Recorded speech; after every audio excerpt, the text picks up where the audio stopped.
On August 17, 2021, 32-year-old James Finch set out on what was supposed to be a 4-day solo hiking trip in the Grand Canyon. The experienced backpacker told park rangers he planned to explore the less-traveled North Rim. When he failed to return to his vehicle on August 21st, a search began. Rangers found his backpack near a washed-out trail with signs of a possible fall. The search was called off after 3 weeks, with no further trace of Finch. Then, on September 3, 2023, 767 days after his disappearance, a man stumbled into a ranger station 18 miles from where Finch had last been seen. He was severely malnourished, his formerly brown hair had turned completely gray, and he had trouble forming coherent sentences. "Don't let them find me again," he repeated. "The tunnels go deeper than anyone knows." Fingerprints confirmed his identity as James Finch. But what happened during those 2 years, and who had held him, would reveal a horror hiding beneath one of America's most visited natural wonders. James Finch worked as a civil engineer in Phoenix. According to his sister, he took 2 solo hiking trips per year, carefully researching routes and always filing detailed itineraries with park rangers. On August 17, 2021, security cameras at the North Rim entrance captured his Honda Civic passing through at 7:15 a.m. The entry log shows he paid for a 4-day backcountry permit. He wore a green moisture-wicking shirt, tan hiking pants, and carried a blue Osprey backpack. The ranger who processed his permit described him as well-prepared, knowledgeable about the terrain. At 7:42 a.m., Finch sent a text to his sister. "Starting the hike. Reception spotty from here. Back Tuesday." Cell tower data confirms this was the last outgoing communication from his phone. At 9:30 a.m., Finch was recorded on another hiker's GoPro footage at the Bright Angel trailhead. He appears briefly in the background, adjusting his pack straps. At 11:15 a.m., he signed the trail register at Cottonwood Campground, noting heading toward Ribbon Falls. A German tourist photographed the waterfall around 2:30 p.m., and image analysis later confirmed Finch appears in the distance, standing on an outcropping. No further confirmed sightings exist from that day. Finch had planned to camp near Phantom Ranch on the first night. His permit indicated he would spend the second day exploring side canyons before beginning his return journey on day 3. When James failed to return to his vehicle by Wednesday morning, August 22nd, the parking lot attendant noted the overnight violation but assumed the hiker was running late.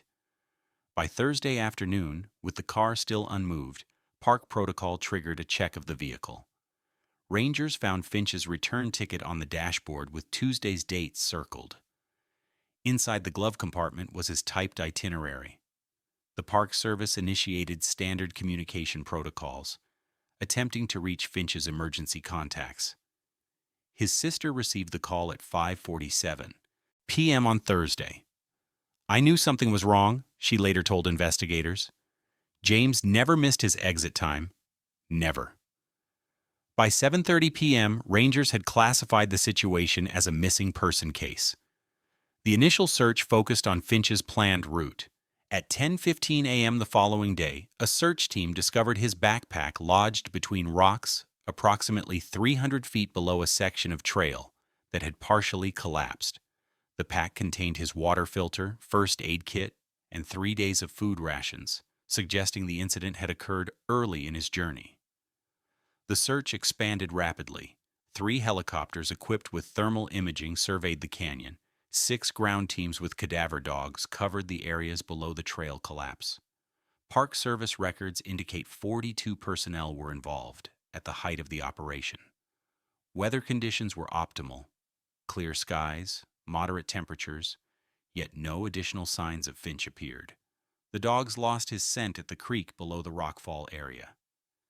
"It's as if he vanished from that point," noted search coordinator Miller in his daily report. After 9 days, the full-scale search was downgraded. By 3 weeks, with no further evidence recovered, the operation was officially suspended. The incident report classified Finch as missing, presumed deceased due to fall and/or exposure. His sister refused to accept this conclusion. She organized volunteer searches twice yearly, focused on the side canyons near where his pack was found. The dogs lost his scent at water, she told local media. That means he could have gone anywhere from there. The National Park Service officially closed the case file on February 3, 2022. James Finch became one of approximately 30 people who have vanished without trace in the Grand Canyon since record-keeping began. At 6:13 a.m. on September 3, 2023, Ranger Teresa Alvarez was opening the Phantom Ranch station when she heard scraping at the door. "I thought it was a coyote, or maybe a tourist who couldn't read the posted hours," she stated in her report. "When I opened the door, this person was there. Skeletal, filthy, hair totally gray, but he didn't look elderly. His clothes were in tatters, and he smelled like nothing I'd encountered before. A chemical smell." The man could barely stand. Alvarez helped him inside, where he collapsed in the visitor area. "Water," he whispered. "Please, water." While waiting for medical response, Alvarez attempted to get information. The subject would only repeat fragmented phrases. "The tunnels," he said repeatedly. "Don't let them find me." He refused to give his name. Paramedics arrived at 7:30 a.m. and transported him to Flagstaff Medical Center. Hospital admission records note his condition: male subject, approximate age 30-35, severe malnutrition, 89 lbs, multiple healed fractures to ribs and left ulna, extensive scarring on back and legs consistent with repeated trauma, premature graying affecting 100% of scalp and body hair. During initial assessment, a nurse recognized a distinctive birthmark on his shoulder and alerted authorities to a possible match with missing persons cases. Fingerprints confirmed his identity as James Finch, missing since August 2021. When informed of this identification, the subject became agitated, repeating, "That's not my name anymore. He'll find me if you use that name." The medical report indicates sedation was required to complete the examination. Dr. Miranda Chen supervised Finch's treatment. His physical condition was consistent with long-term captivity and malnutrition, she stated. Vitamin D deficiency suggests minimal sun exposure for at least 18 months. Blood work showed trace amounts of chlorine compounds not typically found in such concentration, as well as elevated levels of metals consistent with groundwater contamination. Most concerning to the medical team were the psychological indicators. The patient exhibited severe trauma responses, noted the psychological evaluation. Extreme fear reactions to overhead lighting, the sound of running water, and any sudden noise. During the first 72 hours of hospitalization, Finch provided limited information. He claimed he had fallen during his hike and been swept downstream by a flash flood. According to his initial account, he had survived in the canyon by finding a cave system where he took shelter. He described living on what the water brought and claimed he had been trying to find his way out for 2 years. When asked about his injuries, he would not respond or would change the subject. On September 7th, Detective Marcus Rivera from the Arizona Investigation Bureau took charge of the case. With 15 years of experience in wilderness disappearances, Rivera noted several inconsistencies in Finch's story. The flash flood account didn't match weather records from 2021, Rivera stated in his preliminary report, and his physical condition contradicted a survival scenario.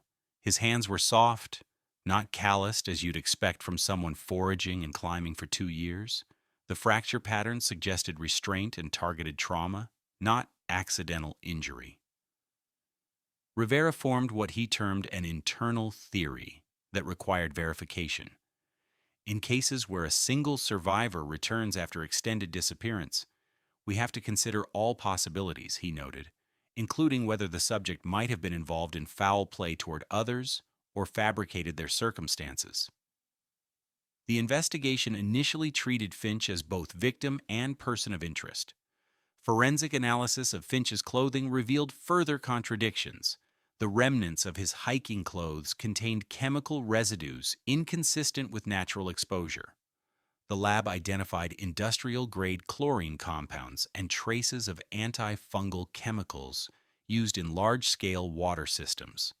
More telling was the pattern of wear on his boots. The wear pattern showed minimal walking, noted the forensic report. The boots had been immersed in water repeatedly but showed maybe 50 miles of actual use over 2 years. The most significant contradiction came from the medical examiner's report.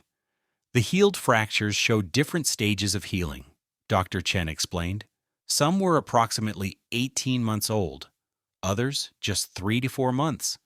This pattern is inconsistent with a single traumatic event like a fall. When confronted with these inconsistencies, Finch became increasingly agitated. During an interview on September 12th, he attempted to maintain his story, but broke down when shown weather records. "You don't understand," he told Rivera. "I can't. They'll find me. They know when I talk about it." He refused to elaborate further, entering what medical staff described as a dissociative state that lasted for several hours. Rivera pursued another angle. The chemical signature found in Finch's blood and tissues was distinctive enough to search for environmental matches. The detective requested water analysis data from the U.S. Geological Survey for the Grand Canyon region. While waiting for those results, he focused on the geographic possibilities. If Finch wasn't moving freely through the canyon as he claimed, he must have been held somewhere specific, Rivera reasoned, somewhere that would allow for containment, while remaining undetected by routine patrols and seasonal searches. On September 18th, the USGS data provided a crucial lead.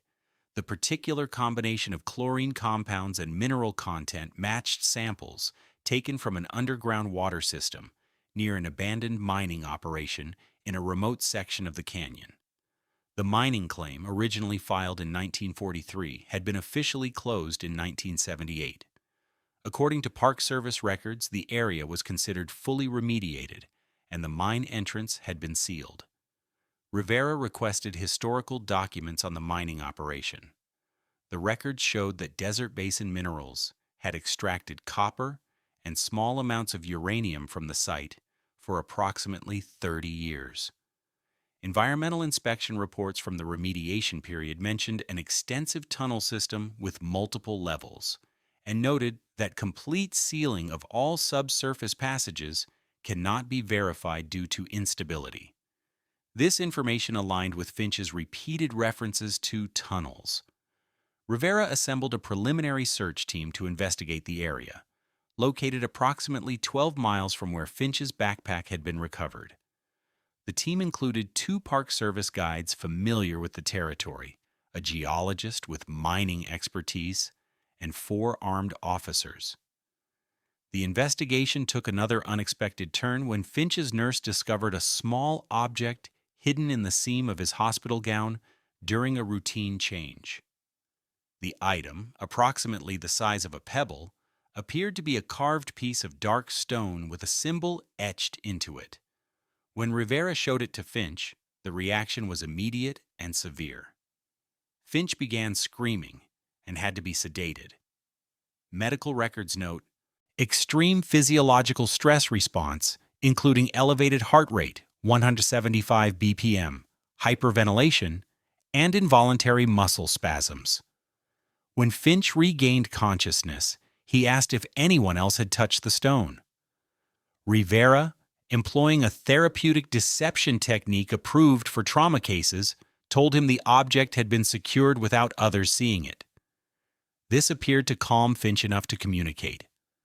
What followed was the first coherent account of his experience, though delivered in fragmented, disjointed segments over several hours. According to the transcript, Finch described falling during his hike and being knocked unconscious. He awoke in darkness, confined in what he called the holding area, a modified mine shaft with metal bars. He was not alone. "There were 3 others when I arrived," he stated. "A woman named Sarah, She'd been there longest, maybe a year. A college kid, Aaron, and an older man whose name I never learned. He didn't speak English. Finch described his captor as the keeper. This individual apparently maintained the underground facility, which Finch came to understand was part of an extensive tunnel system beneath the canyon. He said he was continuing his father's work, Finch recalled, something about maintaining the balance and feeding the deep places. It didn't make sense, but he believed it completely. The captives were kept in separate cells, but could sometimes communicate. They were given water treated with what the keeper called purification chemicals. Food was provided irregularly. Punishment for attempting communication or resistance included withholding food or water, or physical abuse with a metal rod that Finch believed was mining equipment. Most disturbing was what Finch called the taking. According to his account, the keeper would periodically select one captive to be prepared through a ritual involving washing with the chemically treated water and a period of complete darkness. The captive would then be moved deeper into the tunnel system and would not return. Sarah was taken first, Finch stated, then the older man. Aaron lasted almost a year before he was taken. I was alone for a long time after that. Rivera noted that Finch's timeline, if accurate, suggested he had been the sole remaining captive for approximately 9 months. When asked how he escaped, Finch became less coherent. He described an incident where the keeper was injured during what appeared to be routine maintenance of the water filtration system. There was flooding, Finch stated. Part of the lower tunnel collapsed. He was trapped under something heavy. He called for help, but I just watched. After an undetermined period, Finch took the keys from the incapacitated keeper and freed himself. The transcript indicates Finch had difficulty describing the next part of his journey. I couldn't find the way out. The tunnels all looked the same. I followed the water pipes. Sometimes I had to turn back. I marked the walls when I could. He estimated he spent weeks, maybe months, searching for an exit before eventually finding a ventilation shaft that led to the surface. Rivera found the account compelling, but required verification. The search team's initial survey of the abandoned mine site revealed that the official entrance remained sealed. However, approximately 800 meters southeast, they discovered a ventilation shaft matching Finch's description. The opening had been disguised with natural materials, but showed recent disturbance. With appropriate safety equipment, 2 team members descended into the shaft. Their body camera footage, Demonistes later entered into evidence, shows a narrow vertical passage opening into a horizontal tunnel reinforced with timbers. Following this passage led to a larger chamber containing modern equipment, a generator, water filtration system, and storage containers. Beyond this area, they discovered the holding area Finch had described. 4 cell-like enclosures with metal bars, each containing a basic sleeping mat and bucket. The search team followed water pipes deeper into the tunnel system and encountered evidence of recent flooding and a partial collapse. In this area, they discovered human remains. The medical examiner later identified these as belonging to Raymond Miller, 61, a former mining engineer who had disappeared in 2015. 15 while hiking in the canyon. Miller's dental records matched, and personal effects found nearby confirmed his identity.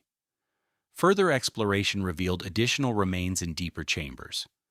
Over the next week, forensic teams recovered the partial remains of what appeared to be 6 individuals in various states of decomposition. Due to the conditions, identification proved difficult, but DNA analysis eventually matched 3 of them to missing persons cases.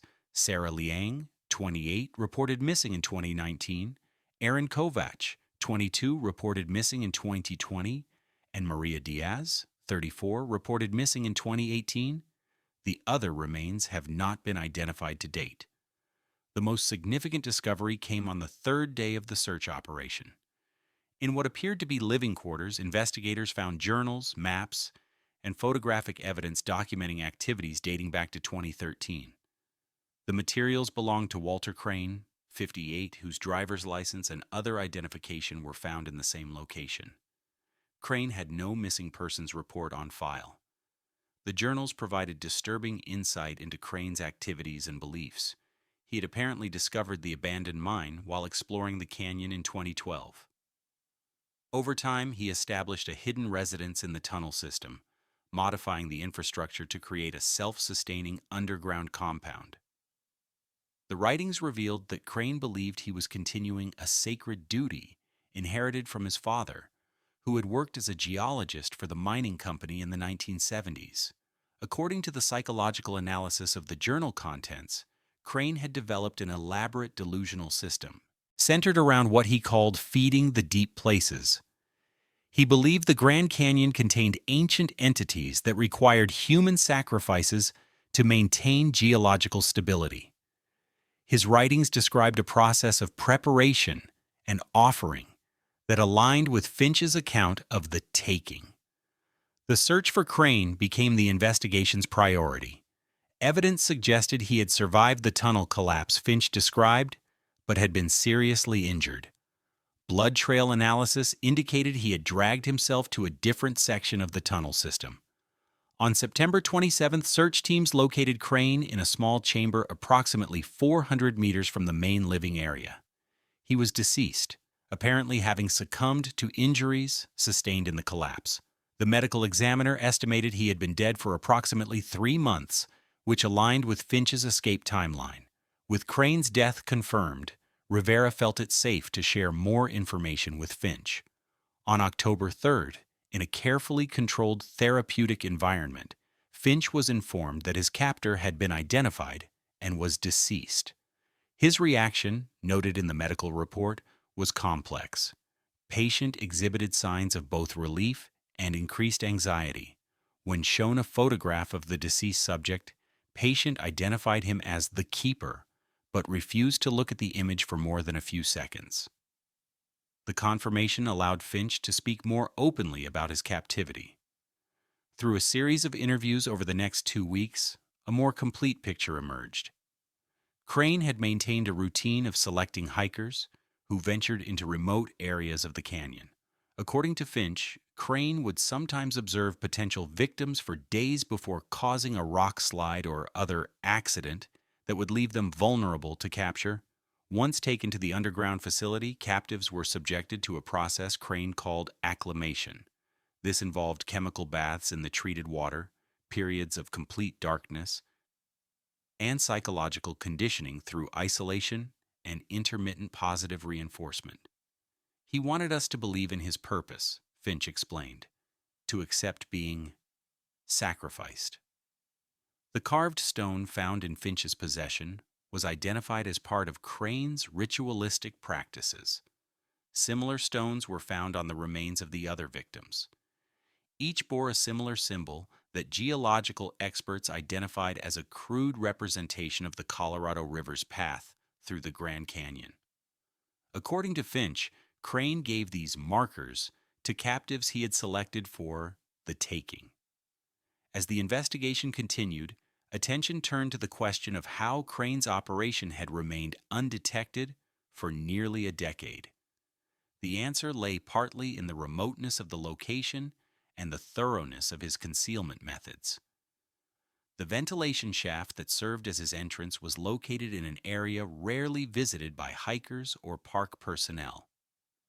Crane had also established surveillance points throughout the surrounding territory, using modified wildlife cameras to alert him to approaching searchers. More concerning was evidence that Crane may have had intermittent access to Park Service communications. Among his possessions, investigators found a modified radio capable of monitoring official frequencies. Notes in his journals suggested he tracked search operations and adjusted his activities accordingly. This explained how he had avoided detection during the initial search for Finch and other victims. By late October 2023, the formal investigation was reaching its conclusion. The tunnel system was fully mapped, revealing an extensive network covering approximately 3.5 miles of interconnected passages. All identified human remains were recovered and, where possible, returned to families. The site was designated for permanent sealing under federal oversight, with multiple agencies involved to ensure complete closure. For James Finch, the conclusion of the investigation did not bring closure. His physical recovery progressed slowly. By December 2023, he had regained 27 pounds, but continued to experience medical issues related to his long-term malnutrition and chemical exposure. The psychological impact proved more difficult to address.